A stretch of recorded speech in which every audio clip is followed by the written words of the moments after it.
আসসালামু আলাইকুম রহমতুল্লাহি ওয়া বারাকাতুহু। আউযু বিল্লাহি মিনাশ শাইতানির রাজিম। বিসমিল্লাহির রহমানির রহিম। ওয়ালাউলা ফাদলুল্লাহি আলাইকা ওয়া রাহমাতুহু লাহাম্মাত তাইয়্যিফাতাম মিনহুম أن يضلوك وما يضلون إلا أنفسهم وما يضرونك من شيء وأنزل الله عليك الكتاب والحكمة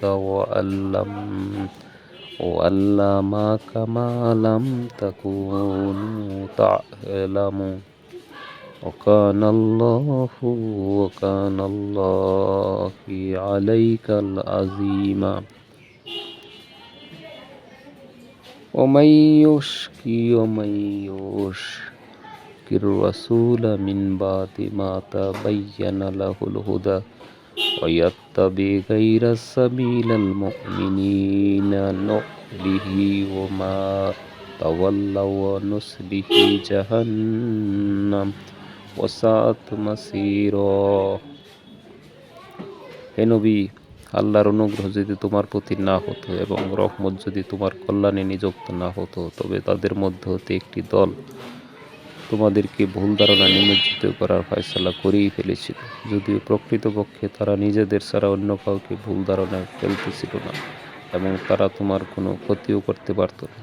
আল্লাহ তোমার প্রতি কিতাব ও বুদ্ধিমত্তা নাজিল করেছেন এবং তোমাদেরকে এমন জ্ঞান দিয়েছেন যা তোমরা জানো না, তোমার ছিল না। বস্তুত তোমার প্রতি আল্লাহর বিরাট অনুগ্রহ।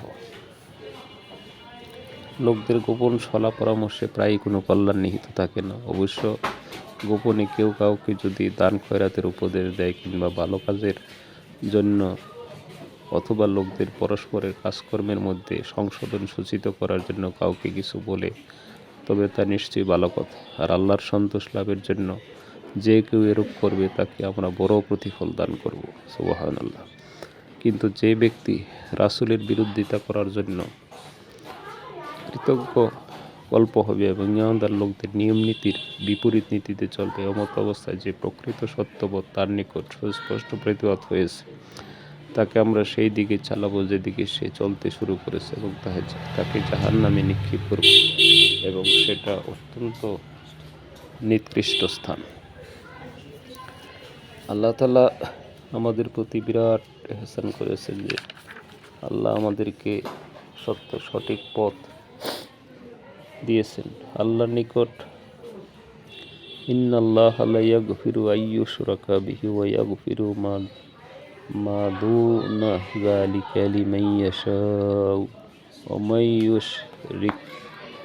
মান ইউশরিক বিল্লাহি ফাকাদ দাল্লা দালালাম বাঈদা।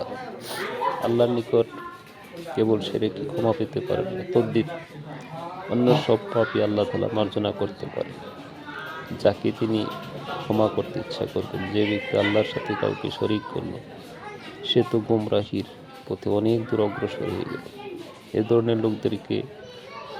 ধরনের লোকের আল্লাহকে বাদ দিয়ে দেব দেবী সমূহকে মাবুদ রূপে গ্রহণ করে। তারা সেই আল্লাহদ্রোহী শয়তানকেও মাবুদ রূপে মেনে নেয়, যার উপর আল্লাহ অভিশাপ বর্ষণ করেছেন। তারা সেই শয়তানের আনুগত্য করে, যে আল্লাহকে বলেছিল যে আমি তোমার বান্দাদের মধ্যে একটি নির্দিষ্ট অংশ অবশ্যই নিয়ে ছাড়ব।